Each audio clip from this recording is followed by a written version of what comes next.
사랑하는 우리 아버지 하나님, 오늘도 우리에게 귀한 예배와 교회를 주셨습니다. 사랑하는 성도님들과 함께 주 앞에 있고 오늘도 주의 음성을 듣기를 원하고 하나님의 마음에 합한 그런 삶 되기를 원합니다. 한 분 한 분 축복해 주시고 이 시간 하나님이 홀로 영광 받아 주옵소서.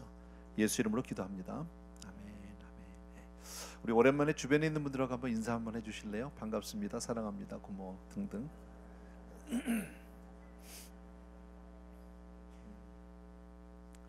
오늘은 선교 주간 이렇게 제목을 정했어요.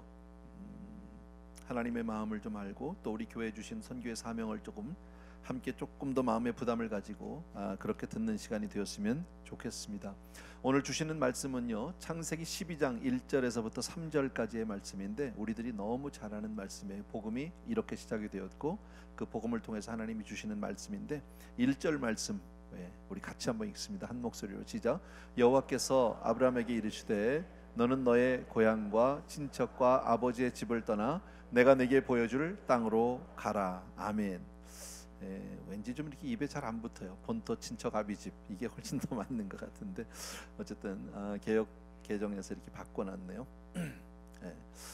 이 말씀 우리가 읽기 너무 잘합니다. 수없이 들었고 우리가 또 사랑하는 말씀이고, 너는 본토 친척 아비집을 떠나서 내가 네게 보여줄 땅으로 가라. 이게 이제 복음의 시작이죠. 하나님이 아브라함을 찾아오셔서 그에게 첫 번째 약속을 하시면서 언약으로 이제 복음이 시작이 되는 그런 내용입니다. 근데 이 내용을 보면 여러분, 복음은 단순히 우리가 원하는 세상에서 우리가 안정적으로 평안하게 살면서 성공하는 것이 아니라고 얘기한다. 우리는 지금 신앙생활 하면서 대부분 우리가 원하는 건 뭘까요? 그냥 이곳에서 편안하게 있는 데서 그냥 안정적으로 아이들 잘 키워가면서 그렇게 성공적으로 살기를 원하거든요. 그렇게 형통한 삶을 살기를 원하거든. 움직이는 거 별로 좋아 안 해요. 근데 성경은 처음부터 이 복음의 시작은 어떻게 돼 있어요? 너는 본토 친척 아비집을 떠나서 내가 지시할 곳으로 가라고 시작합니다. 오랫동안 살아온 곳, 편안한 곳, 익숙한 곳, 그거 떠나서 이제는 내가 가라고 하는 곳으로 가라, 떠나라. 이게 복음의 시작이다라는 거예요. 2절 말씀 또 읽어봅시다. 우리 다 같이 시작. 내가 너로 큰 민족을 이루고 내게 복을 주며 내 이름을 창대하게 하리니 너는 복이 될지라. 내가 너로 큰 민족을 이루고 내게 복을 주고 내 이름을 창대케 하고 나오죠. 이 말씀을 보면 복음은 처음부터 개인이 아닌 집단을 향하고 있고, 복음은 처음부터 개인이 아닌 민족을 향하고 있음을 알 수 있어요. 나한 사람, 이 자리에 있는 저와 여러분 모두는 하나님으로부터 복음으로 부르심을 받았고 이 자리에 와 있어요. 예수를 믿어요. 그런데 이것이 나한 사람으로 그치는 것이 아니라 이제부터 시작이에요. 나로부터 하나님은 땅 끝을 보고 계시고 나로부터 민족들을 보고 있고 나로부터 수없이 많은 백성들을 보고 계시는 줄로 믿습니다. 그러니까 하나님은 아브라함을 불렀지만 히브리 민족을 꿈꾸셨고 히브리 민족을 통해서 온 세상을 보고 계셨다는 것 알 수 있어요. 3절이에요. 다 같이 시작. 너를 축복하는 자에게는 내가 복을 내리고 너를 저주하는 자에게는 내가 저주하리니 땅의 모든 족속이 너로 말미암아 복을 얻을 것이라. 아멘. 이것이 언약의 전체적인 결론이겠죠. 그렇죠? 아브라함에 오셔서 본토 친척 아비집을 떠나라고 하는 말씀의 결론인데, 언약을 통한 축복의 목적, 축복의 대상은 모든 민족이에요. 모든 백성이에요. 똑같은 얘기겠죠. 여러분, 이 말씀은 우리들이 익히 잘 아는데 오늘 여러분이 이거 한 가지는 기억하고 가셔야 된다는 거예요. 오늘 주신 제목이 있죠. 복음은 처음부터 땅끝을 향하고 있다. 하나님이 우리 교회를 20년 전에 세워주셨어요. 그리고 오늘과 같은 복을 주셨어요. 우리가 여기서 큰 교회가 되고 우리가 여기서 잘 되는 교회가 되고 편안한 교회, 행복한 교회, 이것이 하나님의 목적이 아니라 하나님은 우리를 통해서 땅끝을 기대하고 있고 땅끝을 바라보고 있는 줄로 믿습니다.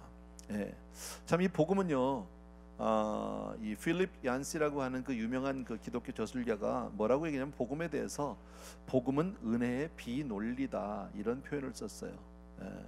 Gospel is illogic of grace라고 돼 있어요. 로직이 아니라 논리적이지 않다 그 얘기예요. 도대체 논리적으로 맞지 않는 게 복음이다. 왜 이런 말을 했냐면 세상의 수많은 그 세속 종교들의 신은 어떠냐? 그들은 그 신들은 백성들을 억압하고 위협하고 그리고 학대하고 주장하고 그리고 그 위에 군림한다는 거죠. 그래서 그들로 하여금 두려워서라도 겁먹어서라도 경배할 수밖에 없게 한다라는 거죠. 그런데 만일 천지를 지으신 하나님이, 온 우주 만물을 창조하신 그 하나님이 그 권세와 권위를 가지고 우리에게 복종을 강요한다 하신다고 해도 누가 거기에 거부할 수 있겠느냐? 하나님은 능히 너무나도 그렇게 하실 수 있는 분인데, 그분이 지으신 피조물로서 우리는 마땅히 그분을 경배해야만 한다라는 거죠. 그런데 하나님은 그렇게 하지 않으시고 어떻게 하셨어요? 하나님이 세상을 이처럼 사랑하사, 하나님이 우리를 너무너무 사랑하셔서 오히려 당신의 독생자를 희생시키심으로 말미암아 그 복음을 이루어 주셨어요. 우리에게 그 복음의 문을 열어 주셨어요. 하나님이 너무너무 사랑하셔서 당신이 스스로 십자가에 달려 돌아가셨다, 그런 얘기죠. 여러분, 이런 역설이 어디 있느냐? 이런 비논리가 어디 있느냐? 세상에 어떤 종교가 이렇게 할 수 있느냐? 이 세상에 어떤 종교도 기독교와 같은 종교는 없다라는 겁니다. 하나님이 이 예수 그리스도를 통해서 우리에게 보여주신 이 형용할 수 없는, 형언할 수 없는 하나님의 사랑은 정말 우리로 하여금 말을 잃게 한다라고 필립 얀시는 책에서 얘기합니다. 가만히 생각해 보십시오. 우리도 찬송 가운데 오늘도 성가대가 정말 귀한 찬송을 했는데, 그 크신 하나님의 사랑 말로 다 형언 못하네.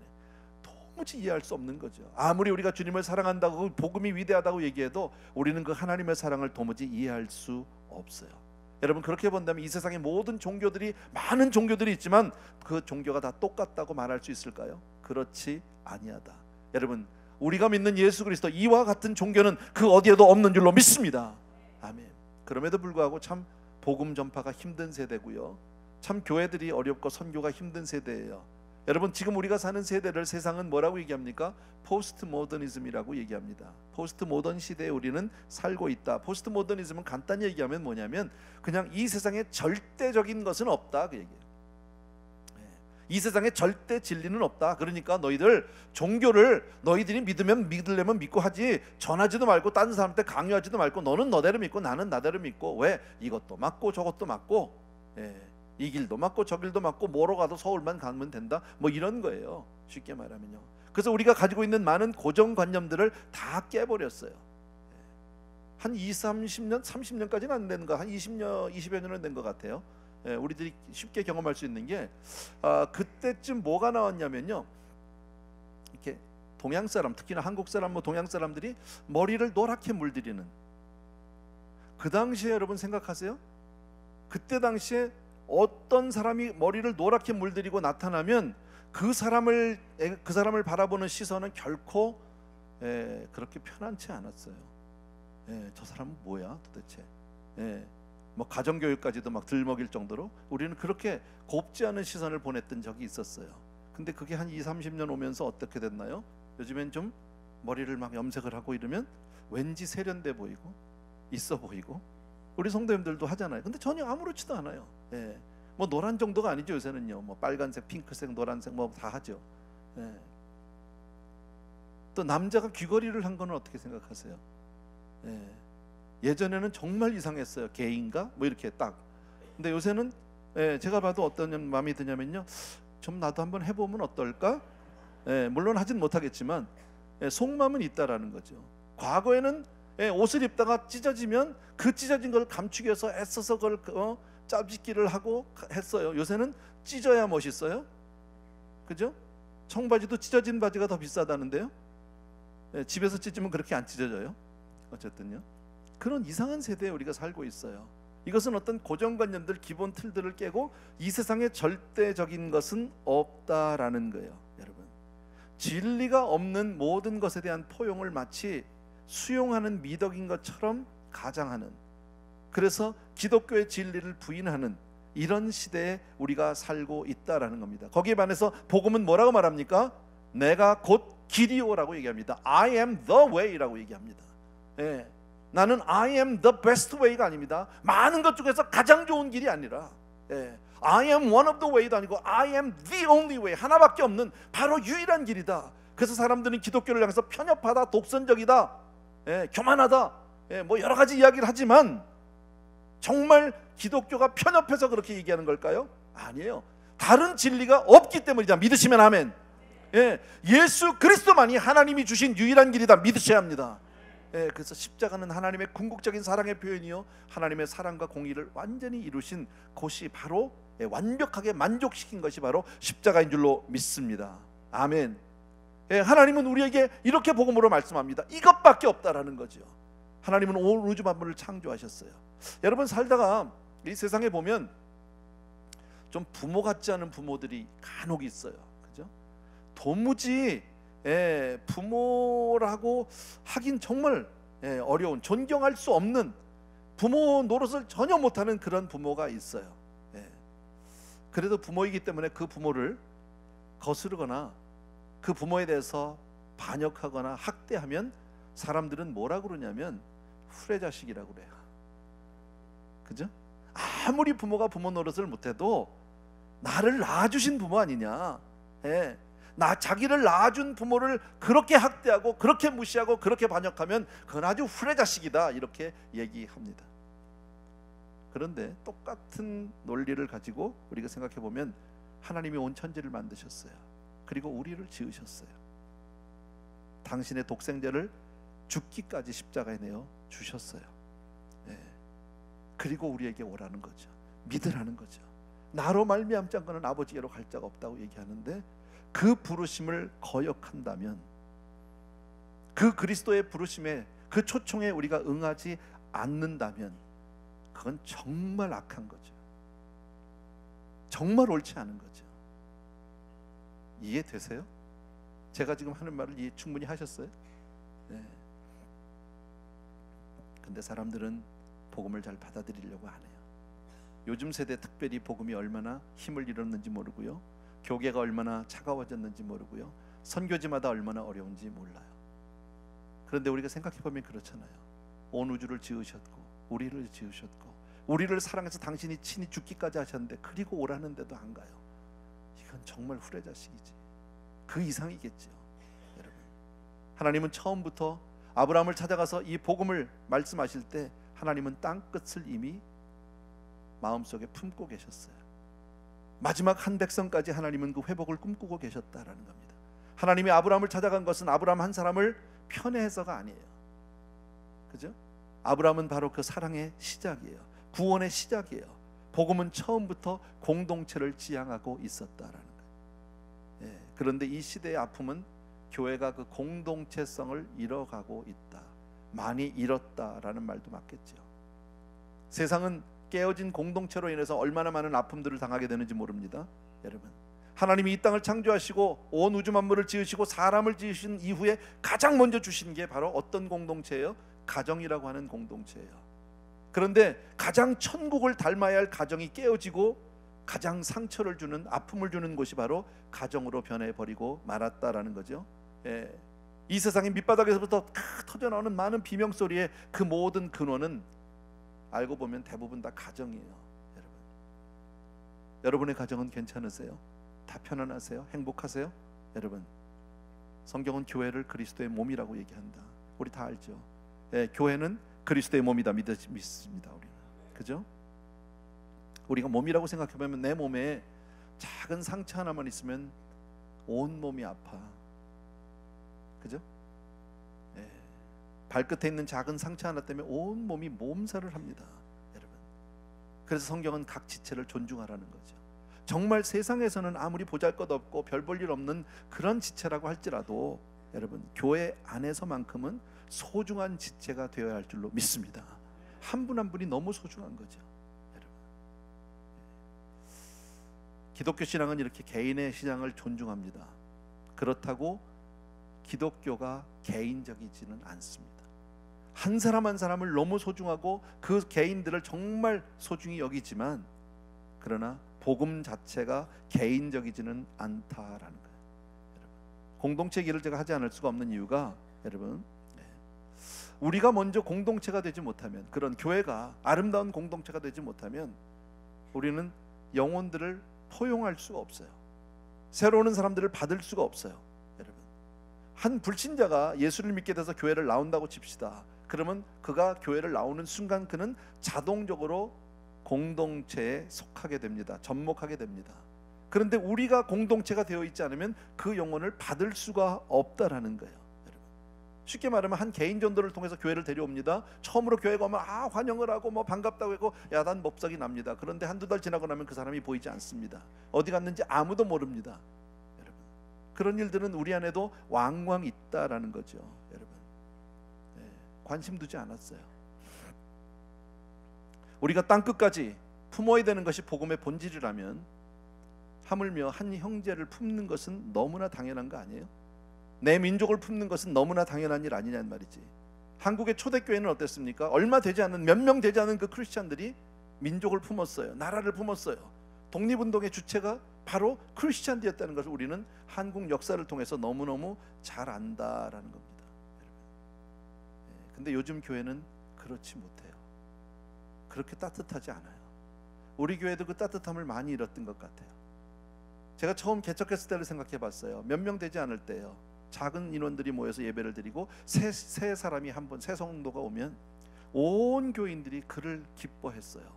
그리고 감싸줬어요. 관심을 가졌어요. 그리고 어디 있냐고 주중에 혹시라도 한 번이라도 예배를 안 나오면 찾아가기도 하고 전화하기도 하고 그런 일들이 얼마나 많았는지 몰라요.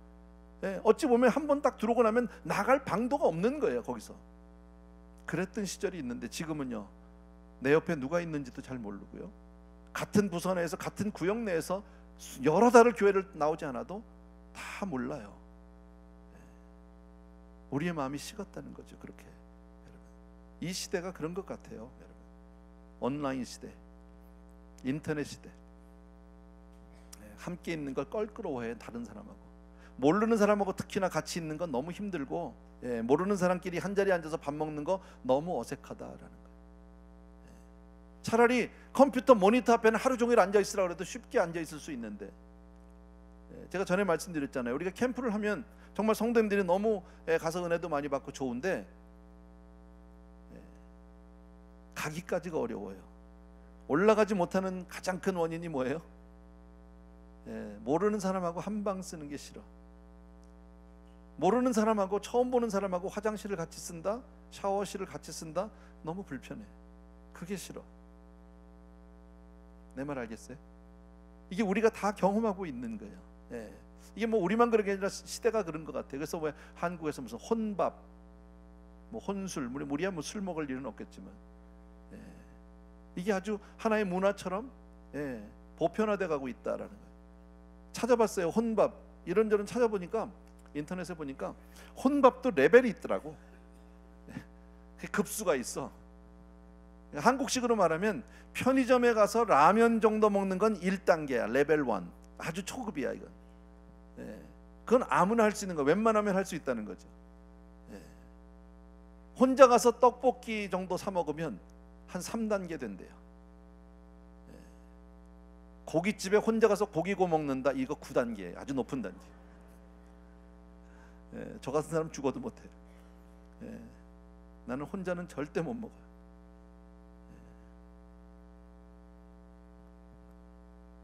그냥 굶는 게 나아요, 차라리. 근데 요즘에요, 한국에 노래방이 그렇게 많잖아요. 노래방이 장사가 잘 안 된대요. 왜 그러냐면 예전에는 노래방에 오면 그룹으로 왔다는 거야. 직장에서 회식을 하러 오든지 가족끼리 간다든지 뭐 이렇게 해서 와서 여러 사람이 들어가서 그냥 노래를 부르면서 막 사 먹고 이러면서 매상이 올랐는데, 지금은 혼자 들어가서 문 닫고 혼자 노래한대. 그러니 무슨 매상이 올려냐는 거예요. 노래방은 빈자리는 없는데 손님이 옛날하고는 달라진 거죠. 요즘에 신문에 보면 심심찮게 나오는 단어가 뭐냐면 나홀로 열풍, 이런 단어들이 있어요. 사람들은 이렇게 개인적이고 이기적으로 점점 달라지고 있다. 무슨 말이에요? 제가 사회를 지금 탓하려고 하는 게 아니라 이 시대는 인간성과 공동체가 해체되고 있다라는 거예요. 반복음적이다, 그 얘기예요. 복음은 처음부터 뭐예요? 하나님은 아브라함을 통해서 민족을, 세상을, 땅끝을 바라보고 있었어요. 복음은 처음부터 이 세상을 품어야 되는데 전부 세상은 점점 혼자만 있게 된다라는. 예전에 비해서요, 신방 잘 안 된다니까요. 요즘 대신방 기간인데 좀 문제를 확 열어주세요. 첫째는 전화가 안 돼.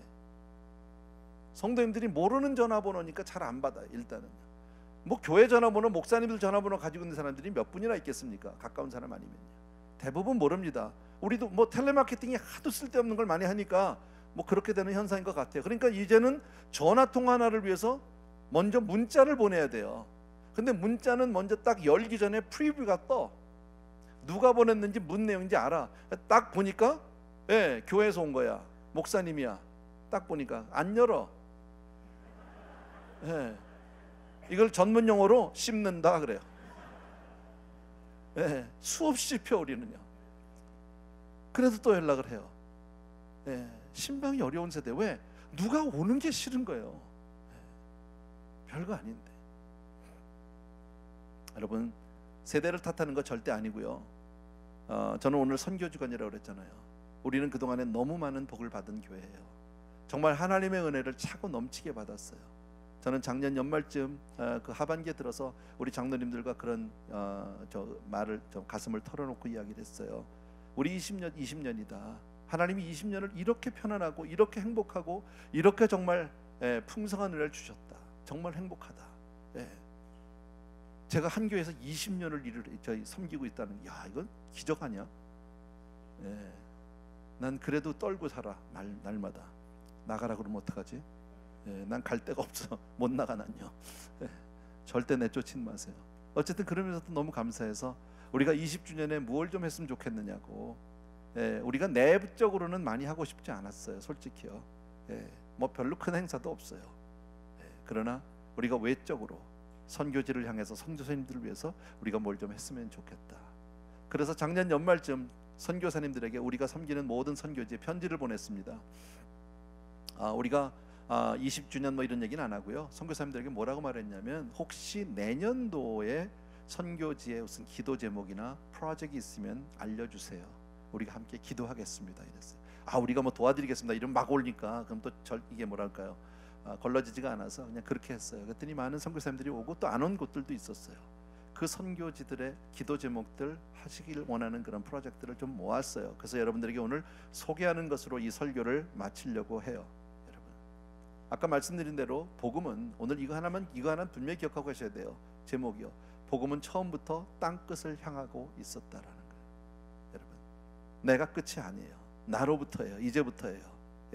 그렇다면 교회의 미래는, 앞으로 이 기독교의 미래는 우리 안에, 내 옆에 있는 형제들, 교회 안에 있는 형제들에게 있지 않고 교회의 미래는 바깥에 있어요. 교회 바깥에, 선교지에 있어요. 그게 우리의 미래예요. 여러분, 밖에 있는 사람들이 교회의 미래다. 분명히 여러분 아셔야 돼요.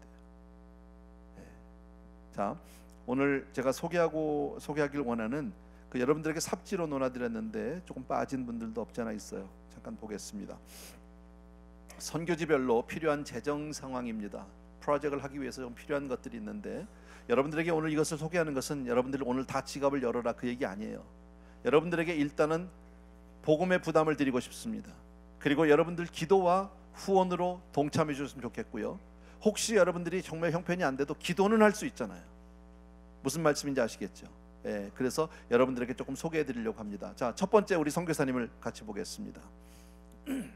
한두 번 제가 여러분들에게 소개했던 것 같은데, 이제 다음 달부터 저희 교회에서 정식으로 정기 후원이 되는, 저희 교회 이름으로 파송이 되는 선교사님이십니다.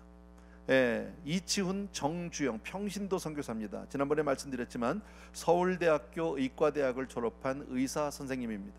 한국에서 인턴 레지던트 펠로우까지 다 마쳤고요. 그리고 지금 현재 남양주에 있는 모 병원에서 지금 내과 과장으로 일하시는 걸로 알고 있습니다. 나이는 38살입니다. 부인은, 사모님은 39인가 40인가 한두 살 위든데, anyway, 네 가족, 아이와 아들 하나 딸 하나 있는데 네 가족이 이제 3월 달에 캄보디아로 이주하게 됩니다. 캄보디아 헤브론 병원으로 가는데, 헤브론 병원 가면 아무런 월급 없습니다. 사례 없습니다. 그냥 가서 자원봉사하는 겁니다. 작년도에 제가 초에 우리 이치훈 선교사님에 대해서 소개를 받아서 나눴어요. 물어보는 과정에서 이분이 한 달에 필요한, 선교지에서 필요한 어떤 그 경비가 있잖아요. 사역 경비라든지 생활비가 필요하단 말이지. 그래서 제가 이렇게 말씀드렸어요. 우리 교회가 다 해드릴 수 있지만 그렇게는 안 하겠습니다. 60% 정도 우리가 해드리겠습니다. 이것도 굉장히 큰 거예요, 사실은요. 그런데 나머지 부분은 정말 한국에서 5만 원이 되든 10만 원이 되든 만 원이 되든 많은 후원자를 교회적으로 개인적으로 많이 얻어라. 돈이 물질이 있는 곳에 내 마음이 있다. 분명히 그래야 기도 후원을 받을 수 있다. 선교는 물질로 돈으로만 하는 게 아니라 분명히 하나님이 정말 도와주시고 기도가 아니면 안 된다. 그러니까 기도 후원자를 많이 얻어야 됩니다. 그래서 굉장히 많이 돌아다닌 것 같아요. 그러면서 이런 표현을 하셨어요. 사모님 얘기예요. 자기 남편은 이제껏까지 시험에서 떨어져 본 적이 없는 사람이라는 거죠. 그런데 선교사 지원을 하면서 여러 교회에 후원 신청을 했다가 얼마나 많이 떨어졌는지 모른대. 생전 처음으로 이렇게 많은 떨어짐을 당해봐서 마음의 상처가 많다고. 근데 당신들이 지금 섬기는 교회는 아주 작은 교회라 교회 자체적으로는 후원을 할 수가 없대요. 한국의 뭐 큰 교회에서, 제가 이름은 얘기하지 않겠습니다. 선교사로 후원 요청을 했습니다. 그랬는데 1차, 2차, 3차, 4차까지 통과를 했대. 근데 아직 해결이 안 됐어. 그 다 통과되면 얼마 주느냐고 내가 물어봤어요. 얼마 주느냐고 했더니 20만 원 준대요. monthly 20만 원. 200불이 안 되는 돈입니다. 한국 교회들의 지금 선교사 후원이라는 게 수준이 이렇습니다. Anyway, 뭐 당신이 지금 이렇게 후원하는 가운데 있어서 일단 캄보디아로 들어가게 되면 정착 비용이 필요한가 이분은요. 쉽게 말하면 직장은 보장이 돼 있어요. 헤브론 병원. 월급은 없어도. 자, 그런데 가서 애들 데리고 살아야 되니까 일단 아파트 하나 얻어야 될 거 아닙니까? 디파짓 필요하다는 거죠. 그 다음에 학원, 언어를 배워야 되니까 언어 학원 가서 좀 배워, 캄보디아를 좀 배워야 될 거 아니에요. 환자를 보려면, 또 복음을 전하려면. 그 다음에 아이들 둘 학교 보내야 되는데 캄보디아 학교 보낼 수 없잖아요. 국제학교가 제일 싼 데를 찾았는데 아이 둘에 1,000불이에요. 1,000불이 조금 넘어요. 보통 웬만한 학교는 한 아이당 700불, 800불이에요. monthly. 그러니까 선교사로서 도저히 보낼 수가 없는 거예요, 아이를요. 그래서 차량 다 찌그러진 중고차라도 하나 있어야 될 거 아닙니까? 이것저것 합해다 보니까 지금 본인이 뭐 좀 마련하고 모은 돈 가지고 합해 보니까 모자라는 돈이 22,000불이에요. 여러분 기억해 주시면 되겠고요. 두 번째, 우리 알메니아 선교사님 보겠습니다. 자, 이 알메니아 선교사님은 이분도 역시 다음 달부터 저희가 교회에서 후원을 할 계획에 있습니다. 성함은 백승환 선교사님인데, 이 선교사님은 저하고 안지는 굉장히 오래됐어요. 초창기부터, 은혜교회 초창기부터, 거의 초창기는 아니지만 90년대 초부터 알았는데 한국일보에 계셨어요. 이분이 1992년도에 김광신 목사님과 우리 은혜교회에서 러시아 모스크바 선교대회를 했습니다. 그때 대략 그 모인 인원이 약 10,000명 이상으로 제가 알고 있는데, 저는 그때 가진 못했어요. 근데 이분은 교인 자격으로 따라간 게 아니라 한국일보 기자로 취재차 갔어요. 모스크바에 갔다가 취재하러 갔다가 은혜 받았어요. 거기서 너무 은혜를 받았어요. 근데 그 배경에 어머니가 영락교회 권사님이고 지금도 그러신데 엄청나게 기도하시는 분이세요. 그 어머니의 기도 응답이었던 것 같아요. 그래서 오셔서 모스크바 그 이 선교대회 마치고 미국으로 와서 사표 내고 다시 러시아 모스크바로 들어가서 신학교부터 시작했어요. 거기서 신학부터 시작을 해서 러시아 모스크바 신학교 나왔어요. 이분요. 물론 여기 와서 나중에 또 공부도 했지만 탈북을 했는데, 그리고 한 8년인가 7년인가 거기서 모스크바에 사셨는데요. 거기서 현지 자매를 만났어요. 그래서 사모님 이름이 올가예요. 백올가. 아이들 보면은 셋이 있죠. 둘 있네, 둘. 가운데는 어머니고요. 어머니 권사님이시고, 그리고 러시아에서 쭉 사역하시다가 또 본부에 들어 사역하시다가 컴패션 인터내셔널에서도 여러 해 동안 일했어요. 그래서 컴패션 사역을 너무너무 잘하세요. 그리고 하나님의 부르심으로 5년 전에 알메니아로 들어가셨어요. 우리가 알메니안 많이 알잖아. 우리 주변에 많이 있잖아. 근데 나라가 난 있는지 몰랐어요. 있더라고. 터키의 동쪽에 있어요. 터키하고는 국교 관계가 없어서 터키를 직접 들어가지 못하고 돌아 들어가긴 하더라고요. 가서 하는데 터키는 이 알메니아는 우리가 아는 대로 굉장히 그 교육열이 좋답니다. 높답니다. 그래서 웬만한 사람들이 대학은 다 졸업했는데 문제가 뭐냐? 대학을 졸업해도 마켓에서 캐시어 자리 하나 얻기가 어렵대요. 없대요, 캐시어 자리도. 그래서 대학원을 할 수 없이 또 간대요. 근데 갔다 나와도 할 게 없대요. 그래서 그런 젊은이들을 모아서 복음을 전하다가 작년도에 돼지 4마리를 사서 돼지를 키우기 시작을 했어요. 근데 너무 열심히 하는 거예요. 좌합이 생긴 거예요, 쉽게 말하면요. 그래서 지금 그 돼지가 18마리가 됐는데, 이 선교사님 얘기가 이거보다는 좀 더 규모를 커서 돼지 농장을 하고 싶다. 그래서 돼지를 한 4, 50마리 사서 해서 하면은 한 200마리, 300마리가 될 텐데 그러면 자급자족 할 수 있을 것 같다. 얘들 다 잡을 주고 그렇게 해서 그 돼지 농장 하는데 한 5만 달러 정도 필요하대요. 또 하나는 지금 이분은 그 현지 알메니아 교회와 협력해서 사역을 하고 있는데 그 시티 센터에 커피숍, 카페를 하나 열었으면 좋겠다. 너무 젊은이들이 할 일이 없기 때문에 그 카페로 모여드는 아이들을 데리고 복음을 전할 수 있다. 그리고 본인이 소원하기는 할 수만 있거든 수양관이 있으면 더 좋겠다. 왜 그러냐면 1년에 매번 집회가 10번에서 12번 있더라고요. 트레스티아스 뭐 2-3번, 청소년 집회 2-3번, 그 다음에 여름 성경학교 1번, 그 다음에 또 목회자 세미나 몇 번 이래가지고 매달 있는데 매달 나가는 경비가 10,000불에서 15,000불 정도 나간다는 거예요. 그래서 수양관을 하나 살 수 있으면 거기서 자유롭게 좀 더 사역을 할 수 있지 않은가. 근데 하는 사역 가운데 굉장히 매력적인 게 복음도 잘 들어가고 잘 받아들이는 것도 좋은데 이 사람들을 데리고 터키를 갔다는 거예요. 터키를 여러 차례 들어갔는데 터키 안에 알메니안 터키시가 그렇게 많은 거예요. 그들을 통해서 자기들끼리 복음을 전하니까 간접 복음이지만 이런 사역들을 꿈꾸는 귀한 선교사님이세요.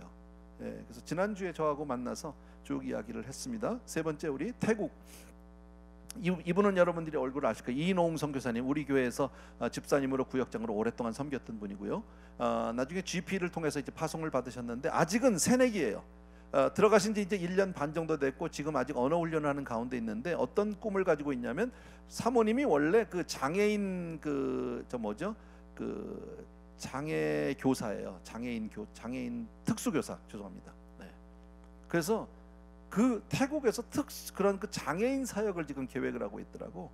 그래서 어떤 센터를 하나 마련해서 그리고 장애인들을 하려면 아무래도 이게 픽업이 필요하니까 추럭이라도 하나 필요하지 않겠는가. 그래서 한 5만 달러 정도가 필요한데 자기네들이 지금 보내주시는 선교비에서 조금씩 모아서 연말쯤 되면 금년 안에 한 10,000불에서 15,000불 정도를 세이브할 수 있을 것 같다고. 그러니까 한 3, 4만 불 필요하다 그런 얘기 같은데 어쨌든 5만 불 정도 필요하다 보시면 됩니다. 그 다음에 우리 콜롬비아 박재현 정은지 선교사님인데 이분은 GMI 선교사 훈련원 출신으로 저희 교회에서 후원한 지가 약 2년 정도 됐나 1년 반 됐나요? 됐는데 감사한 것은 이 박재현 선교사님이 스페니쉬를 잘하세요. 그래서 언어 훈련 없이 바로 사역으로 뛰어들어갔어요. 그래서 지금 사역을 하고 교회도 하고 가서 제자 훈련도 하고 열심히 하고 있는데 문제가 뭐냐면 이분이 도시 사역이 아니라 지방 사역이에요. 근데 거기에 들어가는 버스가 없어요. 그래서 거기를 들어가려면 택시도 안 들어간대요. 꼭 현지인들 차를 좀 빌려서 얻어 타고 가든지 현지인들 오토바이 뒤에 매달려 가든지 뭐 이 수밖에 없는 거예요.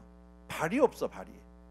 그래서 그럼 어떻게 하면 좋겠냐 물어봤어요. 했더니 차값이 얼마나 되냐 그랬더니 거기는 들어가려면 4x4밖에는 안 된대요.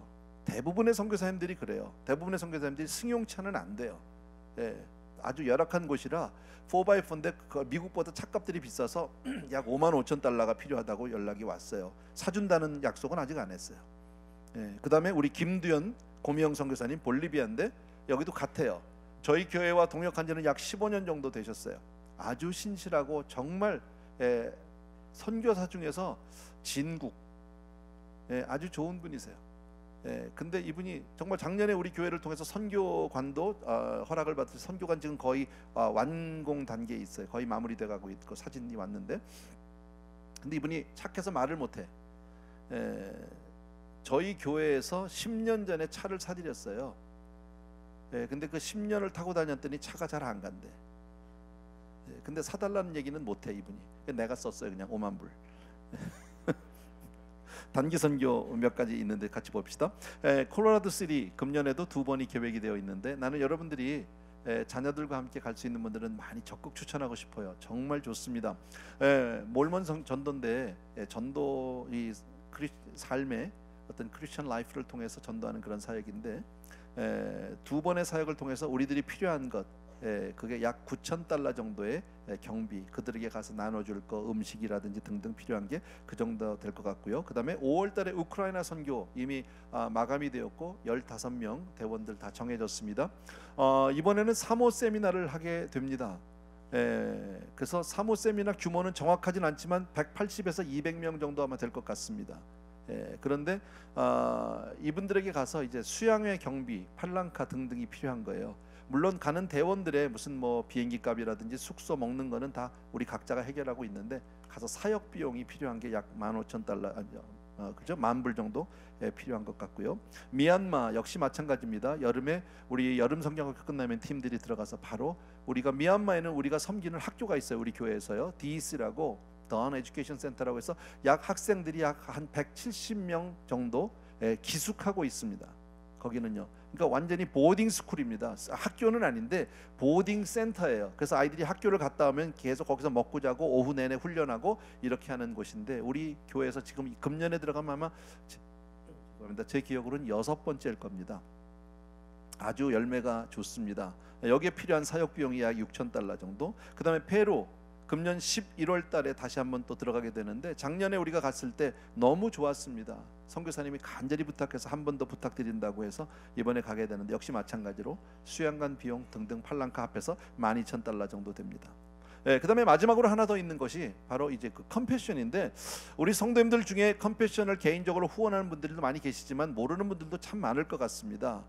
설명은 다 못하겠지만 컴패션 아주 좋은 선교단체입니다. 저는 한때 컴패션 전도사라는 별명을 붙이고 살았었어요. 가는 데마다 만나는 사람마다 컴패션 자랑하느라고 너무 잘하고 있습니다. 작년에 하반기에 제가 서정인 목사님, 그 서정인 대표하고 제가 통화를 하다가 그런 얘기를 했어요. 한국에 계시는데 지금요, 혹시 내년이 우리 교회가 20주년이다. 근데 혹시 우리 교회가 20년을 감사하면서 기념할 만한 혹시 프로젝트가 있으면 추천을 해달라고, 꼭 할지 안 할지는 내 모르지만 한번 그런 꿈을 가져보고 싶다 했어요. 그랬더니 본인도 알아서 기도하면서 생각해 보겠다고 하더니 두 군데를 저한테 추천을 했는데 한 군데만 제가 여러분들에게 소개하는 겁니다. 한 군데는 브라질인데 지리는 제가 잘 제루살렘이라고 되어 있는데 제가 어딘지 잘 모르겠고요. 그 지도 위치를 보니까 만하임이라는 곳이 있습니다. 만하임에서도 이렇게 그 내륙 쪽으로 조금 더 한 몇 시간은 들어가 있는 곳 같아요. 근데 거기에 컴패션 그 프로젝트인데 거긴 뭐냐면 수혜 대상 학생은 244명을 위한 교실을 건축하는 건축비입니다. 컴패션에서 쭉 나온 자세한 자료들이 있는데 정확하게 아마 계산했을 겁니다. 그래서 보니까 43,000달러가 필요하다고 얘기합니다. 하려면 무슨 말씀인지 아시겠죠? 그래서 이런 등등이 지금 우선 우리 선교사님들을 통해서 우리가 받은 인포메이션 드립니다. 아까 말씀드린 대로 복음은 처음부터 땅끝을 향하고 있다는 사실 한 가지를 기억한다면 교회의 미래가 이 교회 안에 있는 우리가 아니라 바로 교회 바깥에 있는 선교지에 있는 사람들이 교회의 미래라면 우리가 여기에 대해서 그저 조금이라도 우리의 마음을 모아보고 싶은 게 제 생각입니다. 여러분들에게 충분히 전달되었음을 믿고요. 여러분들이 이 기도 제목을 가지고 여러분들의 손을 모아 주셔도 감사하고 또 그렇지 아니하고 여유가 안 돼서 기도만 해주셔도 괜찮습니다. 여러분, 그래서 이것을 다 할 수 있을지 없을지도 저는 모르겠습니다만은 일단 우리가 받은 기도 제목에 대해서 부담은 갖고 싶습니다. 충분히 이해가 되셨으면 한 번만 아멘. 감사드리고요. 우리 찬송가 하나 같이 드리면서 잠깐 기도하고 마치도록 합니다. 우리가 지금은 나그네 되어도 찬송가입니다.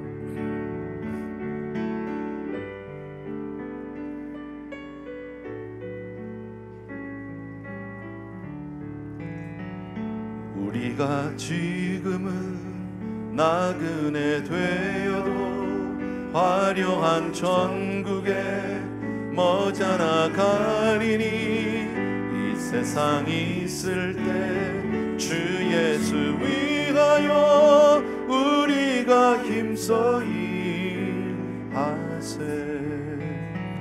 주 내게 부탁하신 일 천사도 음모하겠네. 화목해 하라신 구주의 말씀을 온 세상 널리 전하세. 주 주 예수 말씀이 온 세상 만민들 흉악한 죄에서 떠나라 하시니 이 말씀 듣고서 새 생명 얻어라 이 기쁜 소식 전하세. 주 내게 부탁하신 일 천사도 흠모하겠네. 화목해 하라시 구주의 말씀을 온 세상 널리 전하세. 아멘, 아멘, 아멘. 이 시간 우리 잠시 기도하기를 원하고요. 다시 한번 말씀드립니다. 복음은 처음부터 땅끝을 향하고 있었습니다. 하나님 앞에 이 말씀을 가지고 오늘 여러분에게 나눠드린 선교지별 필요한 재정 상황 있었습니다. 놓고 함께 기도해 주시면 좋겠습니다. 한 2, 3분만 여러분 마음을 다해서 정말 하나님 내가 이렇게 살기를 원합니다 하는 마음으로 같이 한 목소리로 기도합니다. 사랑하는 아버지 하나님, 오늘도 우리 사랑하는 성도님들에게 도전합니다. 귀한 말씀들, 귀한 아버지 명령들을 통해서 하나님 앞에 그렇게 나아가길 간절히 소원합니다. 참으로 고마우신 아버지, 우리가 교회적으로 하나님 앞에 어떻게 이 물질들을 사용하게 될지 기도하게 되길 간절히 소원합니다. 사랑하는 내 아버지, 능력의 우리 아버지, 사랑하는 내 아버지 하나님, 주님의 내 진심으로 감사합니다. 사랑합니다 아버지. 오 할렐루야 바카라바리바리. 아버지